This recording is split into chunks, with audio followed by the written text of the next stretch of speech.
This is the VOA Special English Development Report. More than 1.5 billion people around the world live without electricity. Finding better ways to bring light to the poor is the goal of researchers like David Irvin Halliday. In the late 1990s, the Canadian professor was working in Nepal when his return flight was canceled. A delay gave him time to take a 14-day hiking trip in the Himalayas. As he tells it, one day he looked in the window of a school and noticed how dark it was. This is a common problem for millions of children around the world, and not just at school, but also at home. Many families use kerosene oil lamps.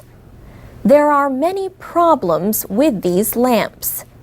They produce only a small amount of light. They are dangerous to breathe, and they are a big fire danger, causing many injuries and deaths each year.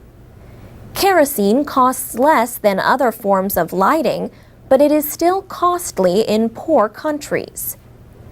Professor Irvin Halliday says many people spend well over $100 a year on the fuel. When he returned to Canada, he began researching ways to provide safe, clean, and affordable lighting. He began experimenting with light-emitting diodes, LEDs, at his laboratory at the University of Calgary in Alberta. As a professor of renewable energy, he already knew about the technology. Light-emitting diodes are small glass lamps that use much less electricity than traditional bulbs and last much longer. Professor Irvin Halliday used a 1-watt bright white LED made in Japan. He found it on the internet and connected it to a bicycle-powered generator. He remembers thinking it was so bright a child could read by the light of a single diode. In 2000, after much research and many experiments, he returned to Nepal to put the systems into homes. His Light Up the World Foundation has now equipped the homes of 25,000 people in 51 countries.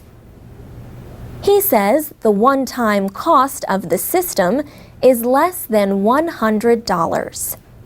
So 1 year of kerosene would pay for a solid-state lighting system.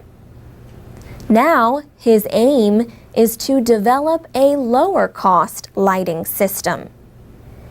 In January, David Irvin Halliday left the University of Calgary. He has also decided to give up leadership in the Light Up the World Foundation to start a company in India. And that's the VOA Special English Development Report.